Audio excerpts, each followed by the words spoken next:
Hello everyone, welcome on YouTube channel SLD educational academy. आप सभी को एक बार पुनः इस YouTube channel SLD educational academy पर स्वागत है। तो चलिए हम लोग आज जो है वो लेक्चर को आगे की ओर कंटिन्यू करते हैं। प्रीवियस लेक्चर की अगर बात करें दोस्तों, तो उसमें हम लोग जो है वो कनेक्टिव्स के बारे में हम लोग देखे थे कि कितने टाइप्स का जो है वो कनेक्टिव्स होता है। ठीक है, उसमें हम लोग पहला कनेक्टिव जो था एंड था, फिर दूसरा जो था आपका और था, और थर्ड जो था आपका इफ था, और फोर्थ नंबर पे जो आपका कनेक्टिव्स था वो था इफ एंड ओनली इफ। ठीक है, तो यहां तक हम लोग प्रीवियस के लेक्चर में कंप्लीट कर रखे हैं। आज हम लोग उससे आगे की ओर देखेंगे। जैसा कि आप लोग बोर्ड पे देख रहे होंगे जो है वो एंड का और का जो है वो डिफिनेशन लिखा हुआ है। आज हम लोग जितने भी कनेक्टिव्स का जितने भी टाइप्स है उन सभी टाइप्स को एक एक करके डिफाइन करेंगे और उसका डिफिनेशन को हम लोग देखेंगे। ठीक है, आप लोग को मालूम होगा दोस्तों कि यह जो है वो सेमेस्टर 2 का CC5 पेपर है, जो कि आपका कॉमन कोर्स के अंतर्गत FYG में रखा गया है। ठीक है, FYGP में आपका रखा गया है, न्यू एजुकेशन पॉलिसी में आपका जो है FYGP, उसमें यह कोर्स रखा गया है CC5 को। और उसमें हम लोग CC5 में हम लोग यूनिट 1 को देख रहे थे, लॉजिक को। ठीक है, और लॉजिक में हम लोग जो है वो अब तक जो है वो 2 लेक्चर कंप्लीट कर रखे हैं। ठीक है, अगर आप लोग नहीं देखे हैं प्लेलिस्ट में आप लोग जाके देख सकते हैं। अगर आप लोग नहीं देखे हैं अब तक तो आप लोग जो है वो प्लेलिस्ट में जाकर देख सकते हैं। वहां पे हम लोग स्टेटमेंट और ट्रूथ टेबल के बारे में और ट्रूथ वैल्यूज के बारे में कंप्लीट वहां पे एक्सप्लेन कर रखे हैं। आज हम लोग लेक्चर 3 को देख रहे हैं, जो कि है आपका टाइप्स ऑफ कनेक्टिव्स। ठीक है, टाइप्स ऑफ कनेक्टिव्स का जो डिफिनेशन है उसको हम लोग देखेंगे कि कितने प्रकार का जो है वो कनेक्टिव्स होता है। ठीक है, और कि उसका जो डिफिनेशन है वो क्या होता है, इन सभी चीजों के बारे में आज हम लोग इस लेक्चर में डिस्कस करने वाले हैं। देखिए, एंड जो है, एंड का डिफिनेशन क्या बोलता है? बोलता है दी वर्ड एंड। ठीक है, वह word and we can connect the two statement by the word and. ठीक है, बोल रहा है कि हम लोग जो है वो 2 स्टेटमेंट को कनेक्ट कर सकते हैं। ठीक है, 2 स्टेटमेंट को जोड़ सकते हैं, किसके द्वारा? एंड के द्वारा। ठीक है, बाय किस फॉर्म में?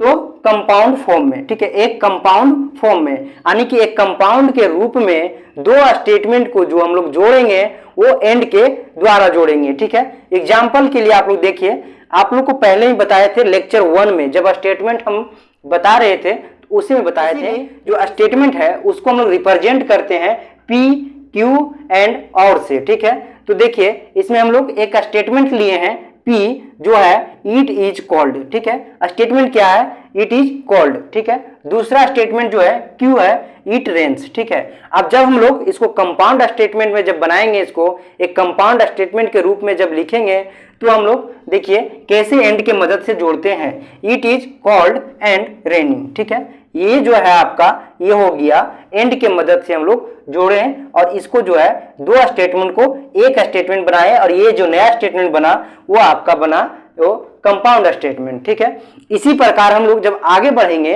तो हम लोग 2 स्टेटमेंट को और के मदद से, यानी कि और के द्वारा जोड़ेंगे। दी वर्ड और we can connect the word we can connect the 2 statement by the word और to form a compound statement. ठीक है, इसका बोलने का मतलब ये है, और इसका स्टेटमेंट क्या बोल रहा है वो देखिए। बोल रहा है कि दी वर्ड और, ठीक है, और वर्ड है, इससे हम लोग we can connect the 2 statement by the word और to form a compound statement. ठीक है, 2 स्टेटमेंट को हम लोग कनेक्ट कर सकते हैं और के द्वारा। ठीक है, एक कंपाउंड फॉर्म में, यानी कि एक कंपाउंड रूप में जो है वो हम लोग कनेक्ट कर सकते हैं। अब हम लोग एग्जाम्पल को देखेंगे। एग्जाम्पल बोल रहा है, देखिए P जो है आपका है स्टेटमेंट 1, और दूसरा Q जो है वो दूसरा स्टेटमेंट है। बोल रहा है दी सन साइंस। ठीक है, दी सन साइंस। उसके बाद फिर बोल रहा है जो दूसरा स्टेटमेंट है इट रेन्स। ठीक है, कंपाउंड स्टेटमेंट के रूप में जब हम इसको लिखेंगे तो हम लोग और के मदद से हम लोग एक स्टेटमेंट करेंगे और दोनों स्टेटमेंट को कनेक्ट करेंगे, यानी कि जोड़ेंगे। तो दी सन शाइन और इट रेन्स। ठीक है, ये हो जाएगा आपका एग्जाम्पल कंपाउंड स्टेटमेंट के रूप में। अब हम लोग आगे बढ़ेंगे और इफ को देखेंगे, यानी कि देन के बारे में देखेंगे, फिर हम लोग इफ एंड ओनली इफ के बारे में देखेंगे। चलिए हम लोग देखते हैं। तो आप लोग इसका स्क्रीनशॉट ले लीजिए, और अन्यथा आप लोग अगर अभी तक टेलीग्राम चैनल में नहीं जुड़े हैं तो SLD एजुकेशनल एकेडमी जो आपका टेलीग्राम चैनल है उसमें आप लोग जुड़ जाइए। वहां पे हर एक प्रकार का जो है वो PDF फाइल आपको मिल जाएगा, चैप्टर वाइज चैप्टर, ठीक है।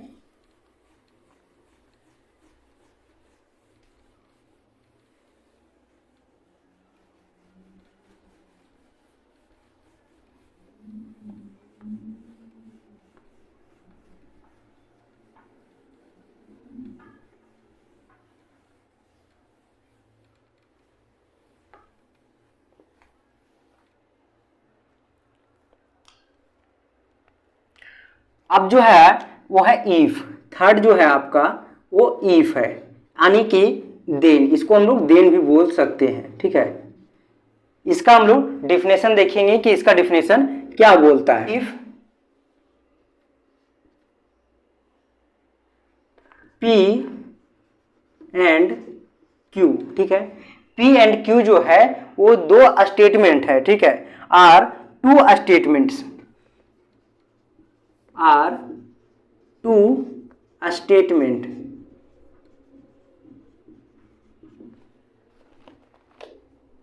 दी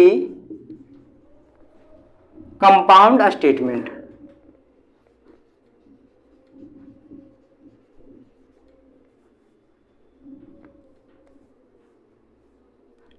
कंपाउंड स्टेटमेंट, ठीक। P Q is called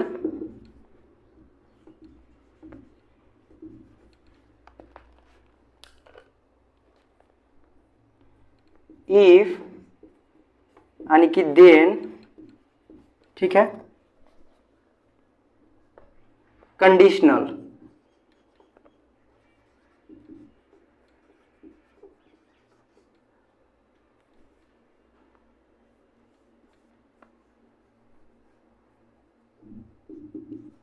conditional, ठीक है।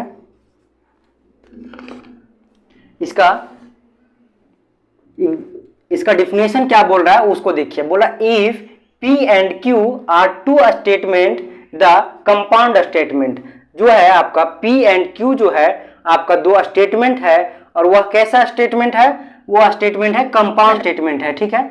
P implies that Q is called, ठीक है, P implies that Q, P जो है implies करेगा Q में, is called हम लोग बोलेंगे कि जो है वो if है, यानी कि कंडीशनल, इसको हम लोग कंडीशनल भी बोलते हैं, ठीक है ना। इफ देन यानी कि कंडीशनल भी बोल सकते हैं, तो उसको हम लोग बोलेंगे कंडीशनल, ठीक है। इस प्रकार से हो गया इसका डिफिनेशन। अब हम लोग इसका एग्जाम्पल को देखते हैं। देखिए एग्जाम्पल क्या बोलता है। ही इज, एग्जाम्पल देखिए, ही is strong,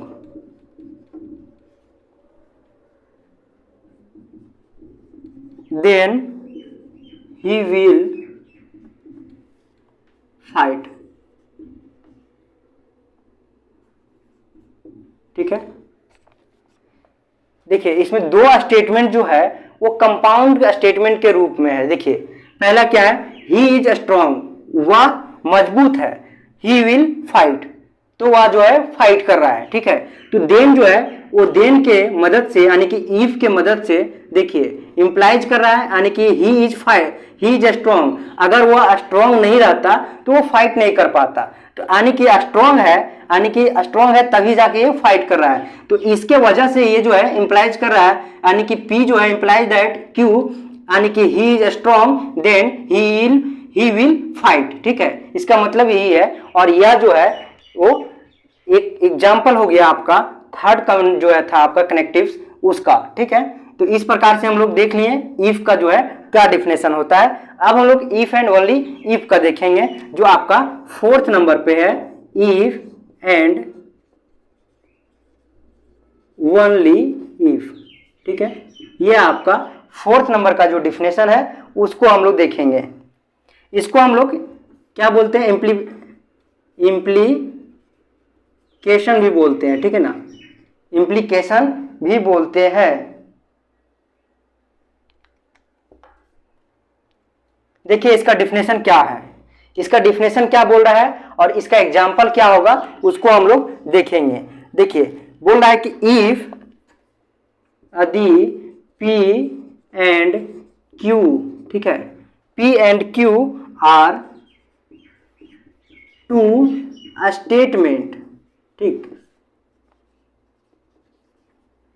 P and Q are two statement, then the compound statement,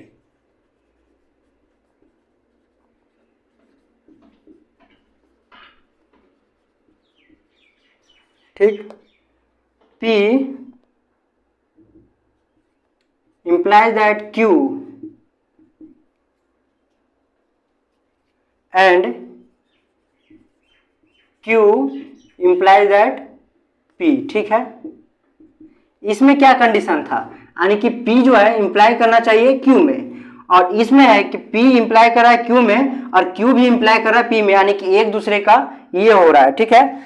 तो इज कॉल्ड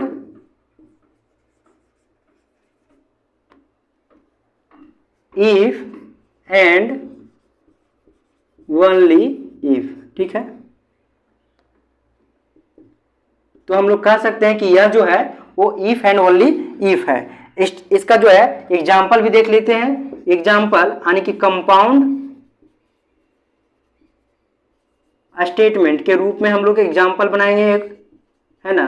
एग्जाम्पल लेते हैं इसका, क्या है, P जो है आपका, P एक आपका स्टेटमेंट है, वो है ये रेक्टेंगल इज ए स्क्वायर, ठीक है। एक रेक्टेंगल जो है वो स्क्वायर है, ठीक है, स्क्वायर। दूसरा जो स्टेटमेंट है Q, बोला all its four side are equal, ठीक है। देखिए इसका डिफिनेशन क्या बोल रहा है उसको हम लोग समझने का प्रयास करेंगे। बोला if P and Q are two statement then the compound statement, ठीक है।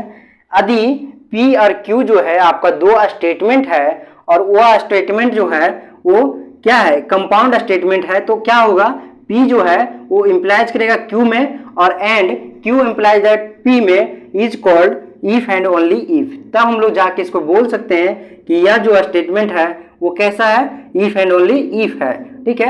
एग्जाम्पल के लिए आप लोग देख सकते हैं कि जब जो है वो हम लोग P आपका जो पहला स्टेटमेंट है वो है a rectangle is a square, ठीक है, यानी कि एक रेक्टेंगल जो है वो एक स्क्वायर है, ठीक है, यानी कि, और उसके बाद Q स्टेटमेंट क्या बोला, और all its four sides are equal, इसका जो चारों साइड होता है वो इक्वल होता है। तो यानी कि जब चारों साइड इक्वल होगा तो वह जो है वो रेक्टेंगल होगा, और रेक्टेंगल होगा तो यह एक स्क्वायर होगा, ठीक है। और जब यह एक स्क्वायर होगा तो इसका जो चारों साइड है वो इक्वल होगा, यानी कि P भी इंप्लाइज कर रहा है Q में और Q जो है इंप्लाइज कर रहा है P में। तो इस प्रकार से जो है इसका एग्जाम्पल भी हम लोग देख लिए, ठीक है। तो आज के लेक्चर में हम लोग यहीं तक रखते हैं, आगे के लेक्चर में हम लोग देखेंगे जो इसका नेक्स्ट टॉपिक है उसको। तब तक के लिए आप लोग को बहुत बहुत धन्यवाद। अगर चैनल पे नए हैं तो आप लोग चैनल को सब्सक्राइब कर लें और बेल आइकन को प्रेस कर लें, और वीडियो अच्छा लगे तो अपने दोस्तों तक भी शेयर करें। धन्यवाद।